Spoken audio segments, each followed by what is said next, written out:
सब्बसाहूणम् ॐ ह्रीं नमो अरिहन्ताणम् ॐ ह्रीं नमो सिद्धाणम् ॐ ह्रीं नमो आयर्याणम् ॐ ह्रीं नमो उवध्यायाणम् ॐ ह्रीं नमो लोये सब्बसाहूणम् ॐ ह्रीं नमो अरिहन्ताणम् ॐ ह्रीं नमो सिद्धाणम् ॐ ह्रीं नमो आयर्याणम् ॐ ह्रीं नमो उवध्यायाणम् ॐ ह्रीं नमो लोये सब्बसाहूणम् ऐसो पंचनमुक्कारो सर्वपावकनाशनो मंगलानं च सर्वेशं परमं हवै मंगलम् परमं हवै मंगलम्। आराध्य के चरणों में सभक्ति वंदना। श्रद्धेय शासन श्री मुनिश्री हर्षलाल जी स्वामी, मुनिश्री पारस कुमार स्वामी को सभक्ति वंदना। श्री नमोकार का ध्यान करो, श्री नमोकार का ध्यान करो, तन्मय बन कर गुणगान करो। श्री नमोकार का ध्यान करो, निज आत्मा का कल्याण करो। श्री नमोकार का ध्यान करो, प्रभु अरिहत राग विजेता है, आध्यात्मिक पथ अधिनेता है। प्रभु अरिहत राग विजेता है, आध्यात्मिक पथ अधिनेता है। सर्वज्ञ वचन का ज्ञान करो, श्री नमोकार का ध्यान करो। सर्वज्ञ वचन का ज्ञान करो, श्री नमोकार का ध्यान करो। है सिद्ध अमर अज अविकारी, शाश्वत आत्मिक सुख अधिकारी। है सिद्ध अमर अज अविकारी, शाश्वत आत्मिक सुख अधिकारी। सवना सरिता में स्नान करो, श्री नमोकार का ध्यान करो। आचार्य महाव्रत के पालक, सद्धर्म संग के संचालक। आचार्य महाव्रत के पालक, सद्धर्म संग के संचालक। निज से निज की पहचान करो, श्री नमोकार का ध्यान करो। निज से निज की पहचान करो, श्री नमोकार का ध्यान करो। है उपाध्याय आगम ज्ञाता, सज्ञान प्रदान प्रवण त्राता। है उपाध्याय आगम ज्ञाता, सज्ञान प्रदान प्रवण त्राता। पापों से निज का त्राण करो, श्री नमोकार का गान करूं। मुनि माया ममता के त्यागी, गंभीर धीर वर वैरागी।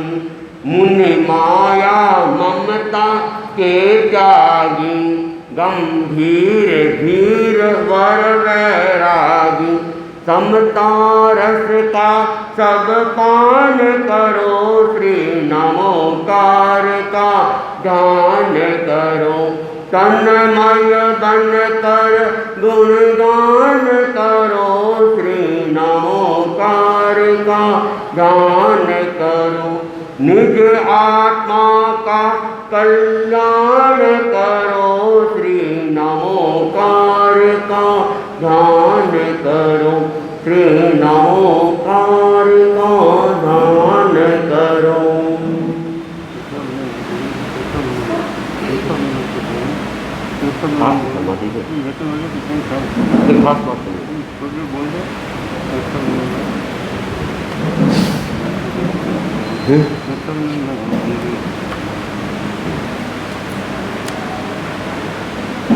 आराध्य के चरणों में सभक्ति वंदना। श्रद्धेय मुनिषि को सभक्ति वंदना।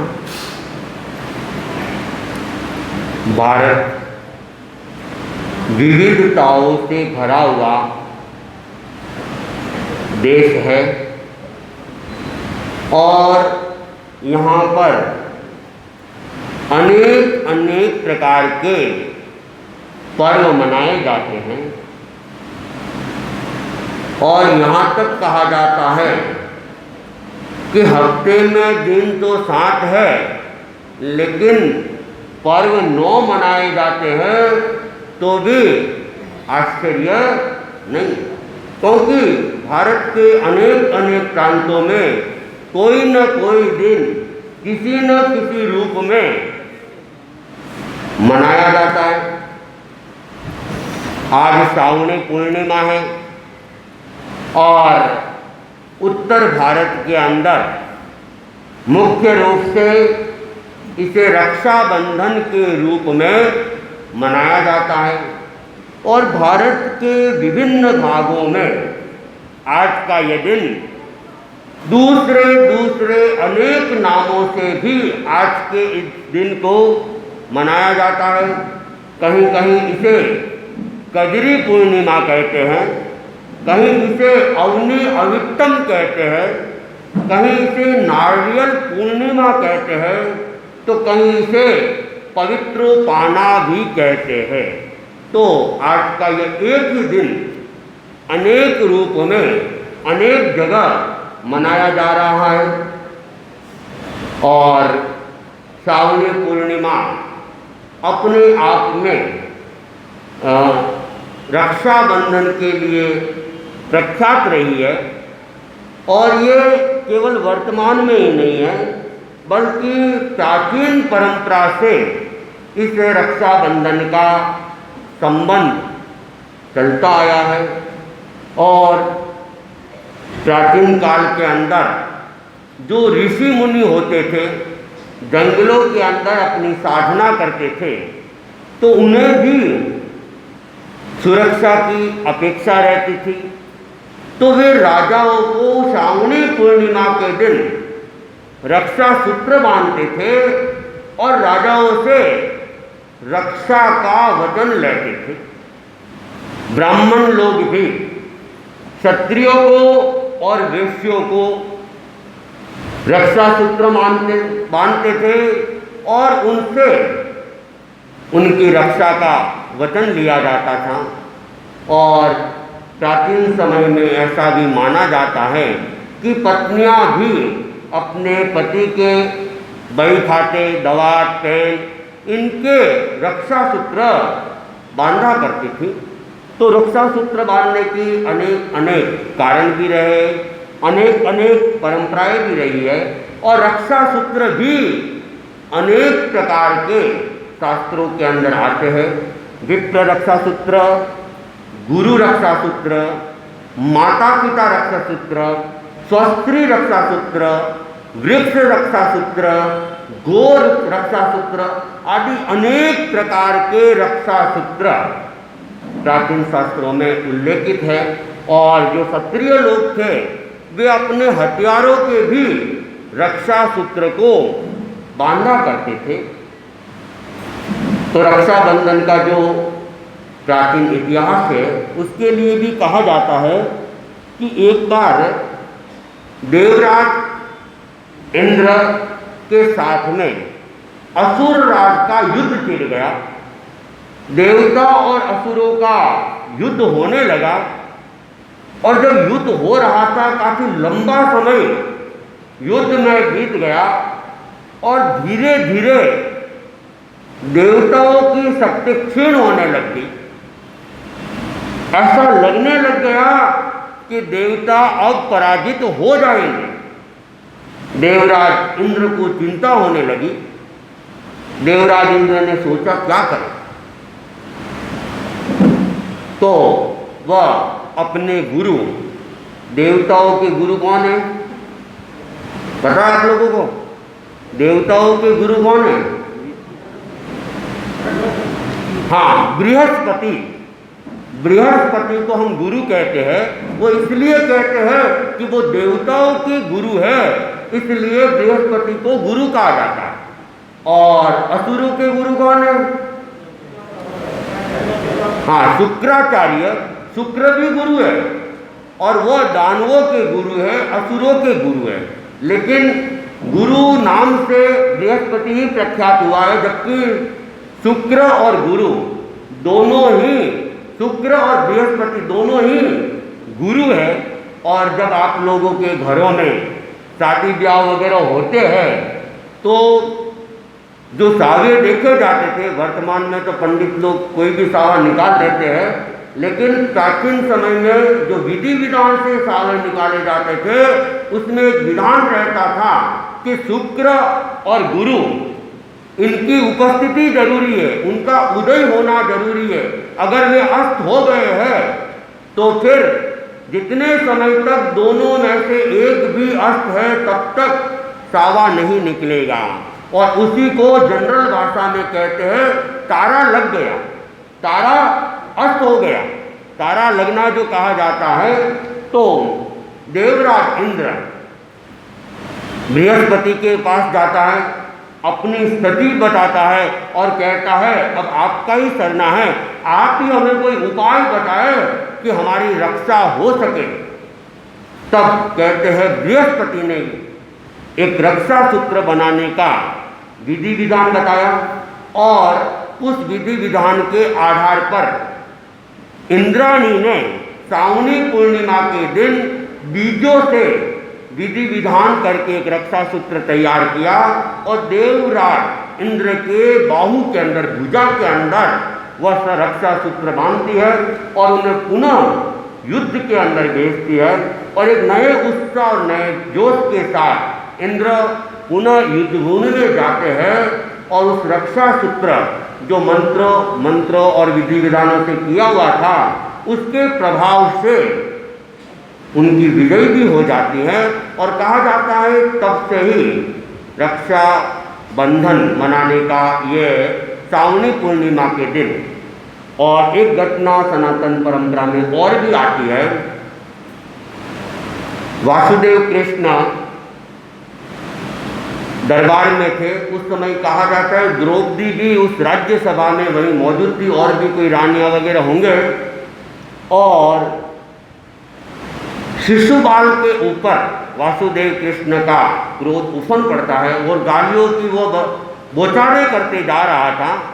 तो वासुदेव कृष्ण ने कहा था कि 100 गालियों तक तो मैं सहन कर लूँगा, उसके बाद तुम अपना चंद्रमा देख लेना। लेकिन शिशुपाल ने उस धमकी को भी ध्यान नहीं दिया और वासुदेव कृष्ण गालियों की गिनती करते जा रहे थे। जैसे ही 100 गिनती पूरी हुई, एक बार फिर सावधान किया, लेकिन शिशुपाल माना नहीं और उसने 101वीं गाली बोलते ही वासुदेव कृष्ण ने अपना हाथ ऊपर उठा दिया और अपना मुख्य हथियार जो वासुदेव का होता है चक्र, उस चक्र को बुला लिया और चक्र शिशुपाल के ऊपर वे छोड़ देते हैं। लेकिन उस समय कहते हैं उस चक्र से वासुदेव कृष्ण की अंगुली के अंदर घाव हो जाता है और खून बहने लगता है। द्रौपदी से ये देखा नहीं गया और द्रौपदी तत्काल आगे आती है और अपने साड़ी का पल्लू फाड़ के उसने वासुदेव कृष्ण के वो वहाँ पे पट्टी बांधती है और उस खून के प्रवाह को रोकती है। कहा जाता है कि जो ये उस समय पट्टी बांधी गई उसी का परिणाम था कि जब दुशासन ने चीरहरण किया तब वासुदेव कृष्ण ने उस समय अदृश्य रूप से अपना सहयोग करके उसकी रक्षा की थी और ये भी एक तरह से रक्षाबंधन का कारण बन गया था कि जिस दिन पट्टी बांधी गई थी वह सावनी पूर्णिमा थी। और भी अनेक अनेक घटनाएं हैं। जैन परंपरा में भी एक घटना बहुत प्रचलित है, लेकिन घटना बहुत विस्तृत है, इसलिए मैं उस घटना का तो उल्लेख अभी नहीं करूँगा।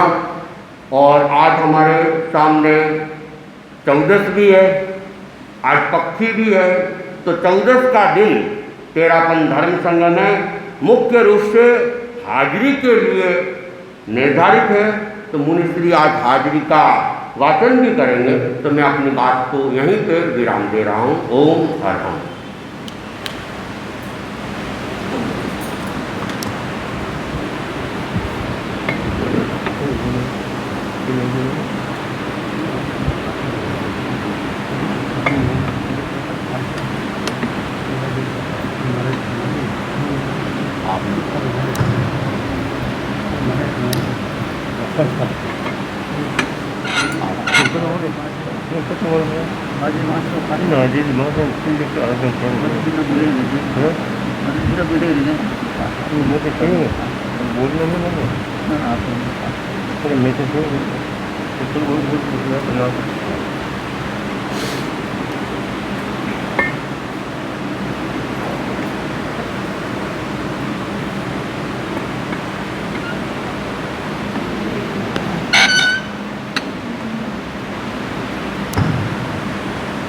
जैन परंपरा के अंदर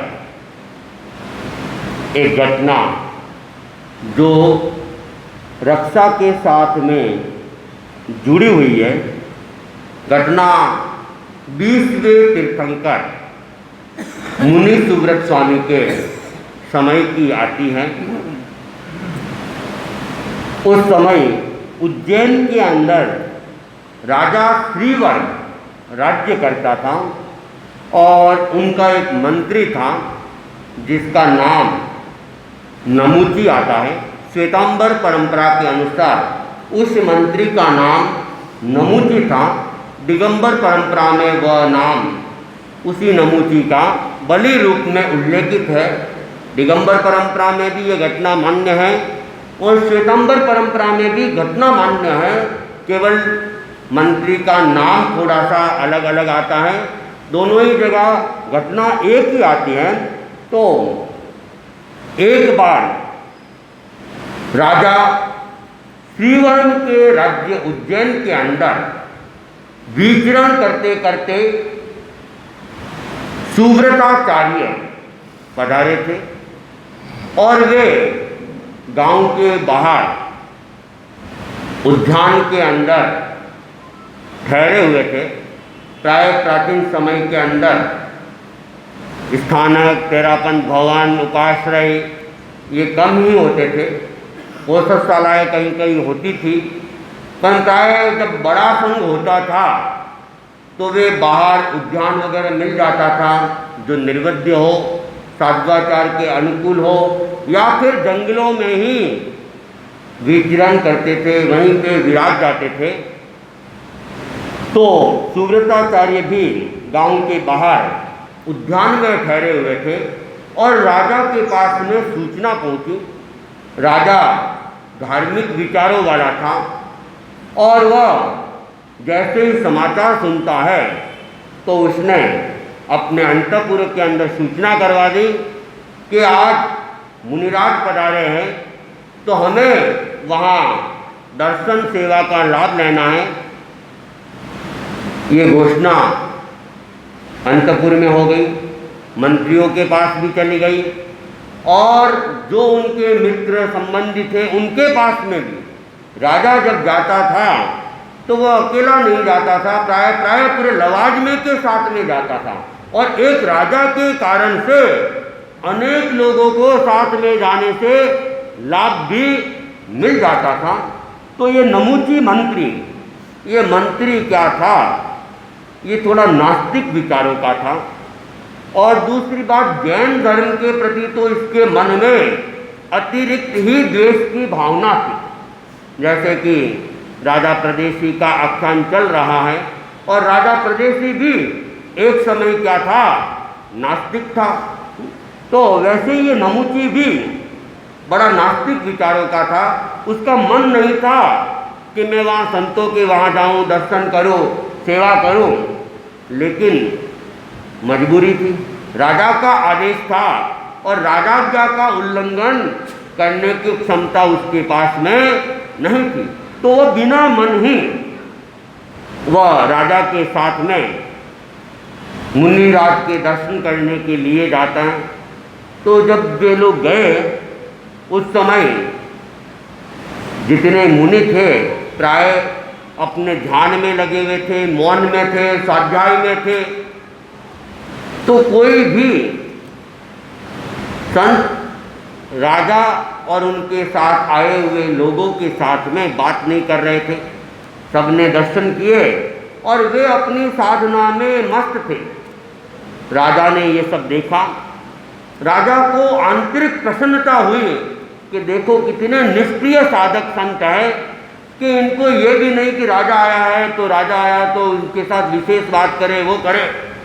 जो निष्क्रिय होता है उनके लिए कोई फर्क नहीं पड़ता है कि बड़ा व्यक्ति आया है या छोटा व्यक्ति आया, उनके लिए सभी व्यक्ति बराबर है।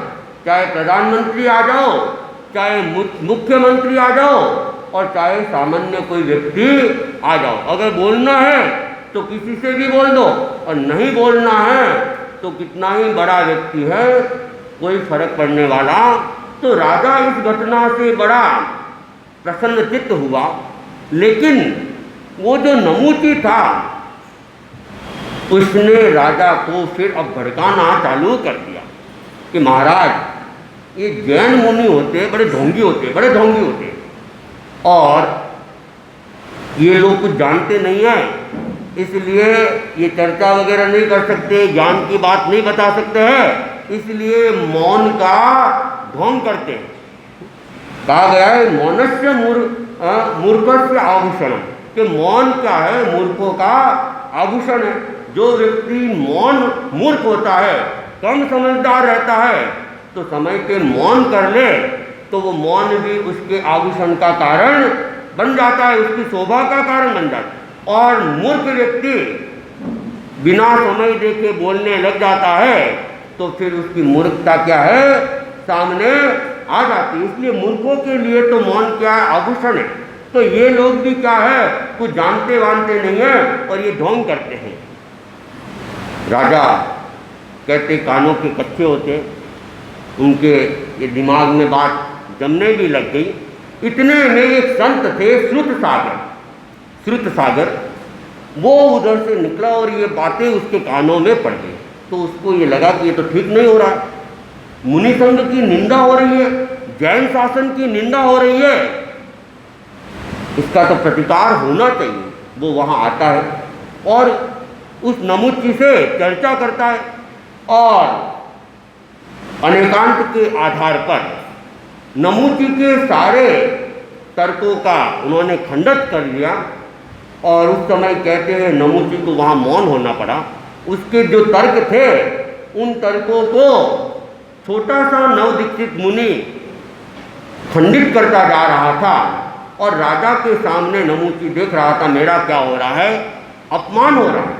तो उनके मन में द्वेष की जो भावना थी और प्रबल हो गई। राजा तो वहाँ उस स्थिति को देख के खुश होता है कि देखो मुझे बताया जा रहा है तो वो बिल्कुल गलत है, ये तो छोटा सा संत है और जो बताया गया नवदीक्षित है, लेकिन इसका भी ज्ञान इतना प्रखर है, तो जो बड़े बड़े संत हैं उनका ज्ञान तो और प्रखर होगा ही, उनसे ही इन्होंने ज्ञान सीखा होगा।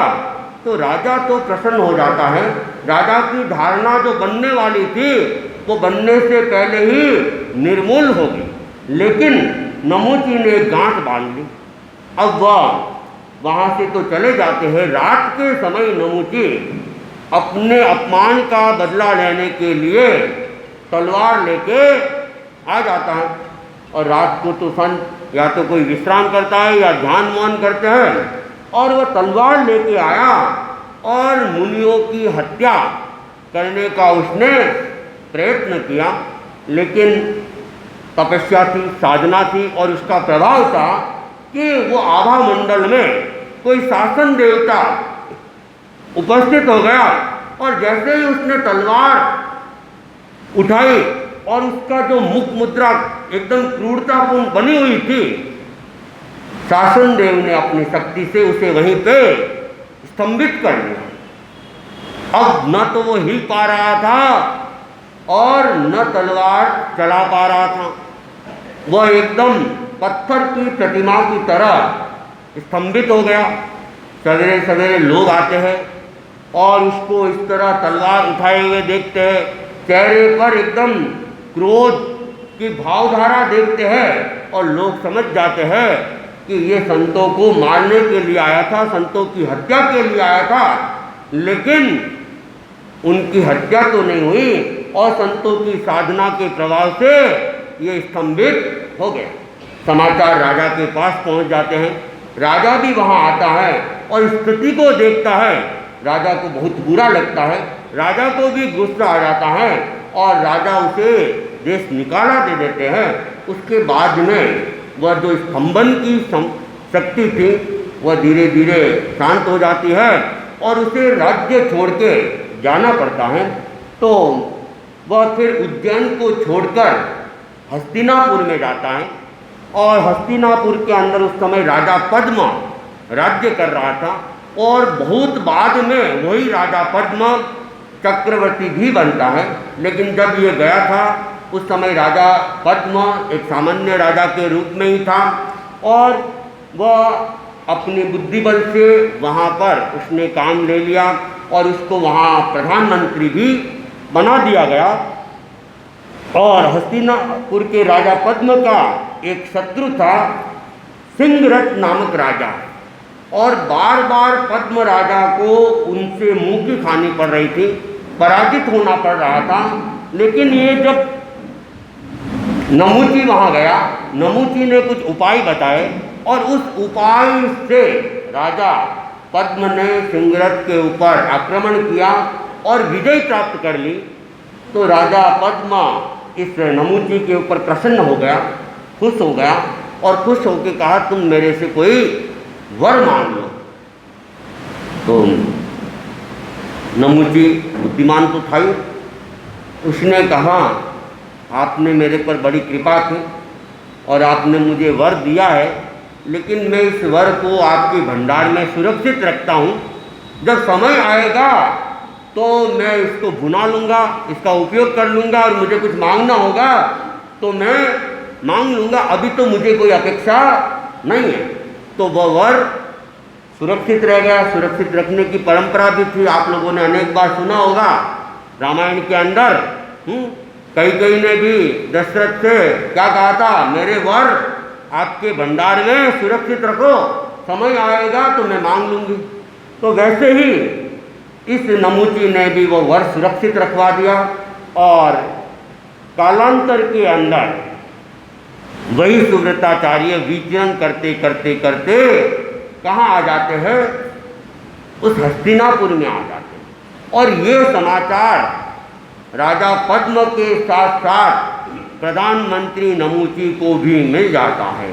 और नमूची ने जैसे ही सुना सुव्रताचार्य आए हैं, और उसका वो वैर जागृत हो जाता है, बदले की भावना जागृत हो जाती है। तो उसने देखा अब मौका है, और ये सुव्रताचार्य गांव के बाहर जंगल के अंदर ठहरे हुए थे। और इधर नमूची राजा के पास जाता है और राजा को कहता है कि अमुक समय आपने मुझे एक वर दिया था, क्या आपको याद है? राजा पद्म ने कहा बिल्कुल मुझे याद है, और तुम्हारा वो वर सुरक्षित है, भंडार में है। बोलो क्या करना है? कि महाराज मैं उस वर को भुनाना चाहता हूँ, कि क्या चाहिए बोलो। तो उसने कहा महाराज मैं 7 दिन के लिए राजा बनना चाहता हूँ, आप मुझे राजा बना दें। तो राजा पद्म नियम से बंधा हुआ था, वर से बंधा हुआ था, तो उसने 7 दिन का राज्यभार 7 दिन के लिए राजा किसको बना दिया?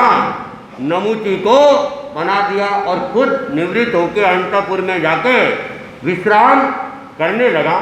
अब इधर नमूची राजा बनने के बाद में उसने एक बलि यज्ञ की घोषणा करवा दी, और बलि के लिए पशुओं को, हड्डियों को, लकड़ियों को इकट्ठा करवाया गया, और जहाँ संत ठहरे हुए थे उसके चारों तरफ दुर्गंधित हड्डियाँ, मरे हुए पशु हड्डियाँ, उनको इकट्ठा कर दिया, वातावरण को एकदम दुर्गंधमय बना दिया, और फिर वहाँ पे आग लगवा देता है।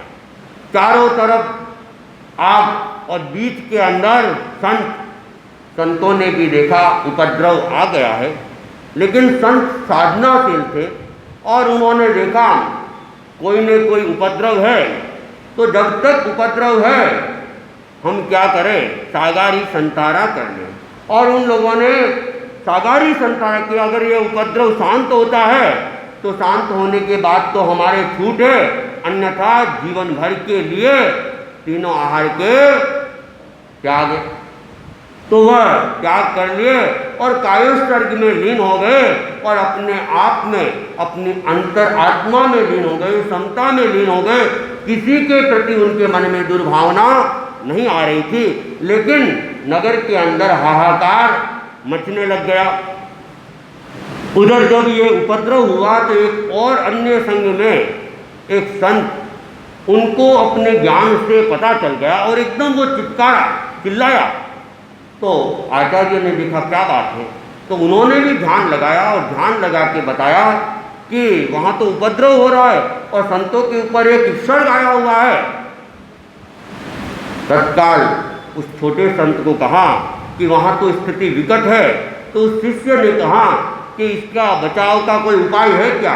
तो उपाय तो एक ही है, विष्णु कुमार मुनि हैं, उन्होंने साधना के द्वारा अनेक लब्धियाँ प्राप्त की है, लेकिन वे बहुत दूर है और हस्तिनापुर बहुत दूर है, और दूसरी बात है कि उन्हें अपनी लब्धियों का ज्ञान भी नहीं है। तो अगर उन्हें लब्धियों का ज्ञान हो जाए और वे चाहे तो इस उपद्रव को शांत कर सकते हैं।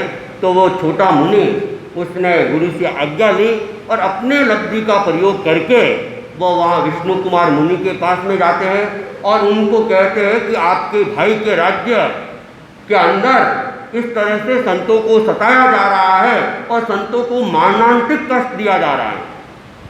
विष्णु कुमार मुनि ने कहा मैं क्या कर सकता हूँ। उसने कहा कि आपकी तो साधना का प्रभाव है और आपको अनेक लब्धियाँ प्राप्त हुई है, आप चाहो तो मुनि संघ की रक्षा कर सकते हो। और जब उनको उस लब्धियों का ज्ञान करवाया गया, उन्होंने उसका प्रयोग करके देखा तो उनको विश्वास हो गया। तो वे वहाँ पे जाते, हस्तिनापुर पहुँचते हैं और अपने भाई राजा पद्म को कहते हैं भाई तुम्हारे राज्य में संतों के साथ इस तरह का दुर्व्यवहार। तो उसने भी हाथ जोड़ दिया कि महाराज गलती की माफ़ी मांग रहा हूँ, लेकिन अभी राज्य सत्ता मेरे हाथ में नहीं है। तब सारी स्थिति की जानकारी होती है और वह विष्णु मुनि अपना वामन रूप बनाते हैं, नमूची के पास जाते हैं और नमूची की खूब प्रशंसा करते हैं। नमूची उस वामन रूप, सुंदर रूप को देखते हैं, प्रसन्न होते हैं, अपनी प्रशंसा सुन के प्रसन्न होते हैं और उसको वर मांगने के लिए कहते हैं। तो कहा जाता है उस समय 3 पेड़ जमीन मांगी वामन मुनि ने, और जब वो नापने के लिए तो उन्होंने अपने वामन रूप को एकदम विशाल रूप बनाया और 2 पैरों में ही उन्होंने आकाश और धरती को नाप लिया और तीसरे पैर के लिए कहा बोल अब मैं कहाँ रखूँ। मुझे तीसरा स्थान बताओ, नहीं तो मैं तुम्हें तुम्हारे सिर के ऊपर रख के पाताल में भेज दूंगा। कहते उस समय देवता भी वहाँ उपस्थित होते हैं और उन्हें क्षमा करने के लिए कहते हैं। नमुची भी माफ़ी मांगने लगता है और फिर वो भी उसको विष्णु मुनि अपने मूल रूप में आते हैं, अहिंसा का उपदेश देते हैं और उसे नास्तिक से आस्तिक बनाते हैं। वो अहिंसक बन जाता है और जो भी वो बलि का क्रम था उसको बंद करवाता है। जिन संतों के साथ उन्होंने अन्याय किया था उनसे भी वो माफ़ी मांगता है और इस प्रकार वह उपद्रव शांत होता है और उस समय मुनि संघ की रक्षा होती है। कहते वो दिन भी श्रावणी पूर्णिमा का था और धर्म के द्वारा ये रक्षा हुई। तो वास्तव में हमें अपनी आत्मा की रक्षा करनी चाहिए। समय अपनी गति से काफ़ी आगे बढ़ गया है, इसलिए मैंने घटना को भी थोड़ा जल्दी जल्दी में पूरा करने की कोशिश की है। तो मूल ये रक्षा पर्व है वो हमारी आत्मा की रक्षा हो, हम धर्म की रक्षा करें और धर्म ही हमारी रक्षा कर सकता है। ओम आत्मा।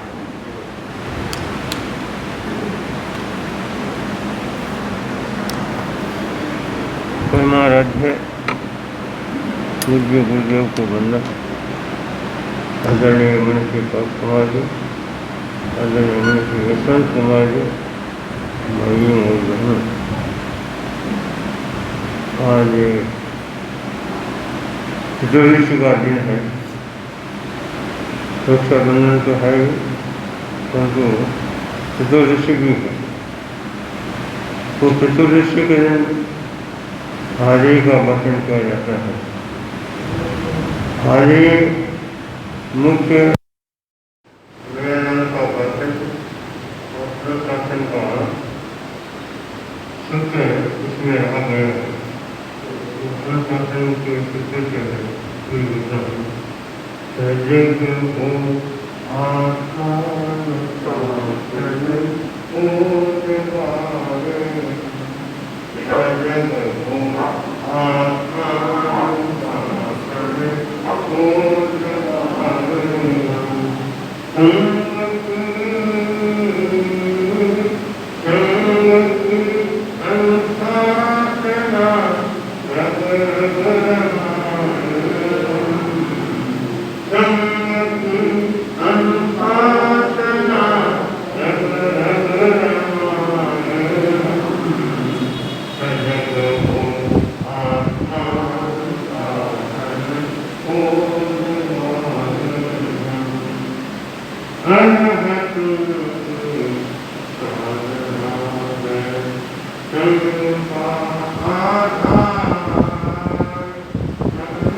अनुशासन और अनुशासन के बाद में होता है आत्मानुशासन।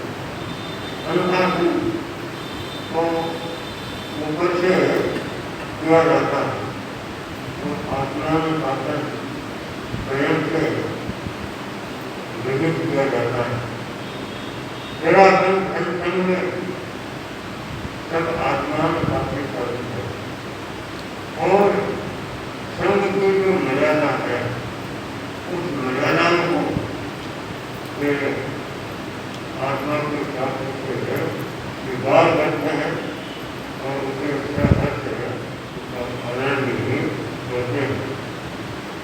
इसीलिए स्वामी जी ने देखा कि संघ बड़ा है तो संघ के लिए मर्यादा की आवश्यक है, क्योंकि विकसित स्वामी 1817 के अंदर अलग हुए थे और उनका कोई चिंतन नहीं था कि मेरा संघ है, हमारे पास में कोई शिक्षा देवे। उनकी भावना सिर्फ एक ही थी कि हम सब करके और आत्मा का प्रयास करें और जीवन को संयम कर देता। किंतु स्वामी जी की शुद्ध नीति और उनका व्यवहार एक करके लोगों के अंदर सहज एक भावना देगी और क्रम धीरे धीरे संपर्क में आते गए और कुछ शिक्षा में दिए कुछ समय के अंदर हमें शुरू हो गई। जब शिक्षा आने के बाद से संख्या बढ़ी तब स्वामी जी ने देखा कि संघ में मर्यादा आवश्यक है तो उन्होंने सबसे पहले मर्यादा है तो लिखित मानी थी। आप लोगों को ध्यान होगा 1832 में सबसे पहले आपने लिखित मर्यादा मानी। विषय बांध करना विषय कितना सचने के हैं और आचार्य के भारत को दुआ करने की नियुक्ति की उसी जगह है आपने की थी। तो फिर आगे समय पर जैसे जैसे जलबंदी हुई वैसे मर्यादाओं का निर्माण होता गया। अनुकूल समय के अंदर स्वामी जी ने मर्यादा को पाने की 1859 माफ होगा सक्रिय उसके में अंतिम मर्यादा पानी थी और उन मर्यादाओं का संकलन करके आदि का उपयोग वह आदि गैर जाने के द्वारा निर्मित है और साथ साथ में यह भी विधान किया गया है कि जब यह मर्यादा पत्र आदि बना है तो लोगों को ही मालूम है, लोगों को भी मालूम करेगा कि उनके साथ की मर्यादा है। अगर लोगों को नहीं बताया जाएगा तो लोग क्या जान सकेंगे। इसलिए हर चतुर्दशी के दिन उस मर्यादा सत्य का भाषण है परिषद में किया गया और चतुर्दशी है और मैं उस मर्यादा सत्य का भाषण किया। सबसे पहले आदि का मसाला समझो से भूमिका समझो यह है कि सर्व कार्य 5 महाप्रति 5 समिति और 3 मुक्ति की आराधना करें। दुनिया भाषा व्यवसाय में सावधान है, संस्कृत में बात न बोले, साउथ भाषा न बोले, आहार पानी पूरी जांच करते रहे, शुद्ध आहार में भगवान का अभिप्राय लेकर और नमाज करें। वक्त पाठा अभी लेते हुए उसके समय आप बोलने में पढ़ने में पूर्ण सावधानी होती है। यह आगे का बताया भूमिका है। स्वामी जी ने तेरा पंथ नाम स्वीकार किया तो तेरा पंथ का अर्थ भी यह कहेगा कि 5 भागवत 5 समिति और 3 मुक्ति तेरे गुणों का जो अच्छे से पालन करेगा वही तेरा पंथ है। 5 भागवत आप लोगों को सभी ध्यान है, अहिंसा सत्य अद्वैय ब्रह्मचर्य और शास्त्र है। इनका तीन नियम के पालन करना इनका है महाव्रत। और इन महाव्रतों को पुष्ट करने के लिए 5 समिति और 3 मुक्ति रखी हुई है।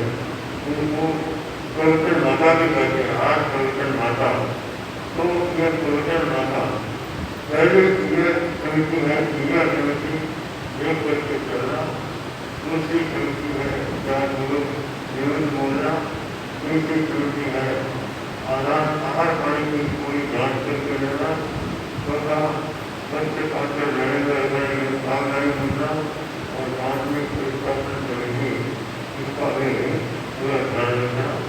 और इसके साथ में 2 नियम और है।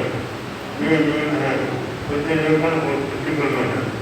तो इन नियमों का पालन करने वाला अभी शुद्ध सिद्धांत आचार की लाभ धर्म भोग धर्म बद्ध धर्म अगत धर्म आज्ञा धर्म अनाज्ञा धर्म जीने की मान्यता करना, लाभ रहने की मान्यता करना और संसार से उसके करने की मान्यता करना है।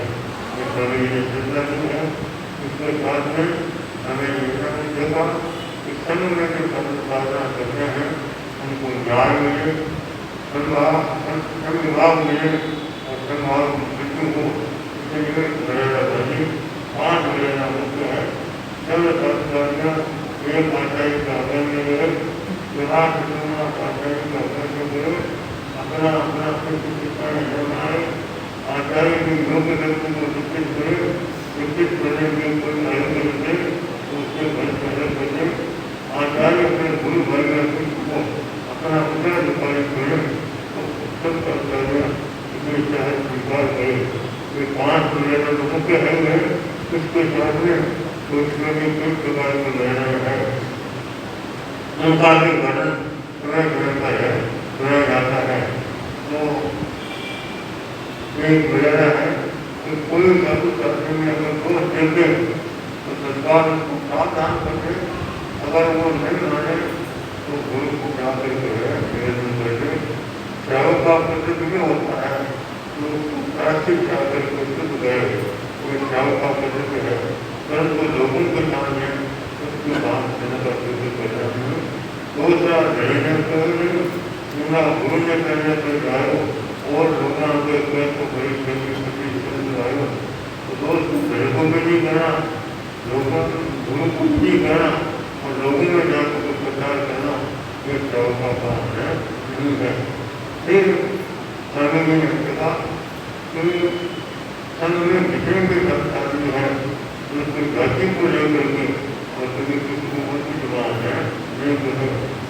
बाद में ये भी कहा कि भगवान ने कहा कि कई जन्म न बन पाते उन्हें शरीर को छोड़े धन शास्त्रों को न छोड़े, उनके लिए समझे में व्यास करेंगे एक विश्व वृंदन बन विष्णु बनने को लेकिन प्राण जाए और हमारे ज्ञान हो गए यदि वो तो विष्णु वृंदन मान जिसको चारों कर्म भगवान हो गए वो तो नाम बिना अनुकूल जिसको वास्तव में विष्णु बन पायो तो चिंता नहीं करने को और गोदान में ऊपर जाती और जन्म अलग हो जाए तो उसको कर्म मान करके बनाने की जाए ये श्रावक के लिए कैसे माना है। शिक्षा में एक है और व्यवस्था हुई तो आज मैंने जो मेरा वाणी है आज के लिए उपयोग है, आने वाले समय में उनका उपयोग नहीं हो तो उनको बजा देंगे जा सकता है और नई मर्यादा का निर्माण भी किया जा सकता है। उन मर्यादा में परिवर्तन हो, नई मर्यादा का निर्माण हो तो स्वीकार करें और इस तरह से स्वामी जी ने एक प्रकार की मर्यादा दी। व्याख्यान में भी अपनी तरफ से शिक्षा दी कि सत्यशास्त्र में साथ लेके जाओ, लोगों से धर्म वार्ता करो, परंतु किसी को कहते हुए न सोचो। उसके लिए कहते की भूमिका उन्होंने बनाई। उसका पहला सत्य है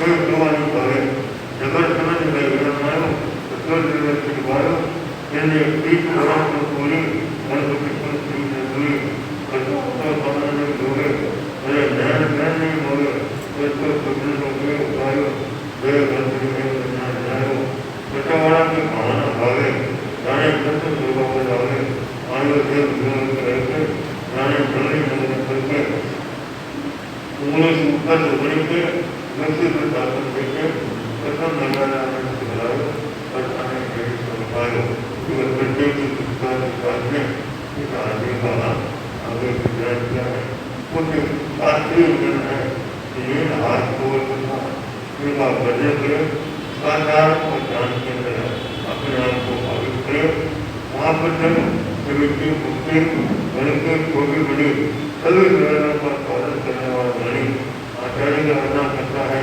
श्रवण की आराधना करता है और सब लोगों की दृष्टि में कुछ होता है जो उनका आराधना नहीं करता है वह उनको नहीं होता और लोग कोई समझ जाते हैं क्योंकि मेरा का कोई पालन नहीं करते हैं आगे कहा है समय आगे का स्मरण करके ज्ञान ज्ञान कार्यक्रम आगे कार्यक्रम करना कार्यक्रम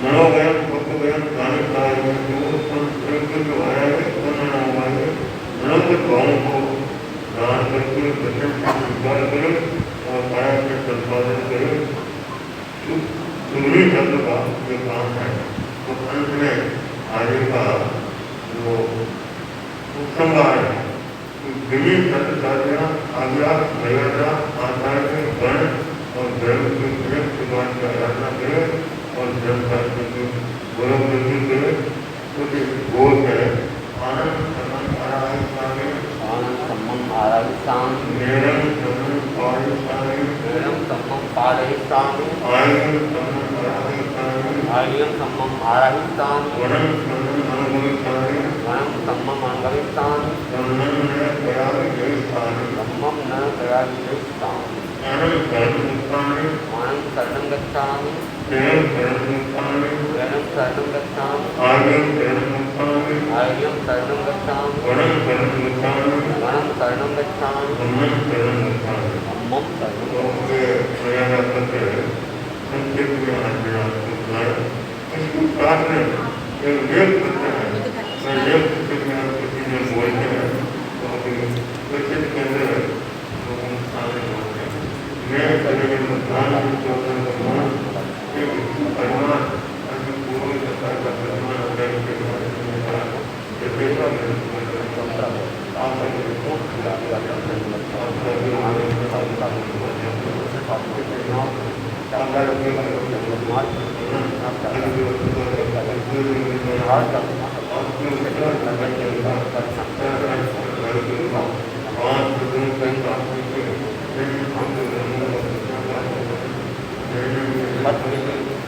राजकारी पंच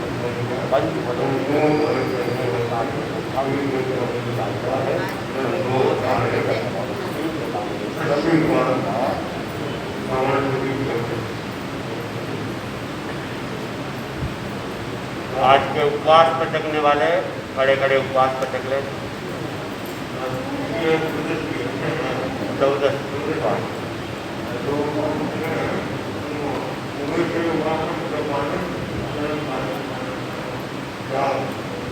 प्रकाशन वगैरह और कोई तपस्या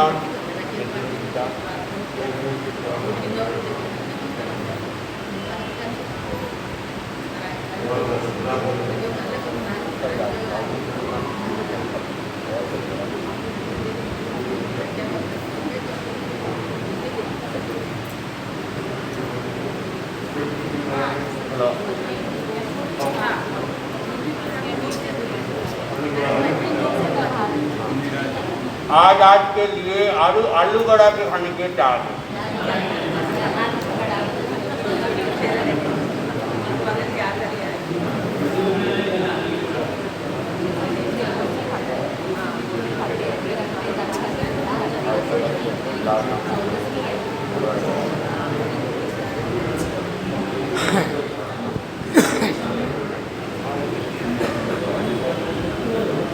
मंगल पाठ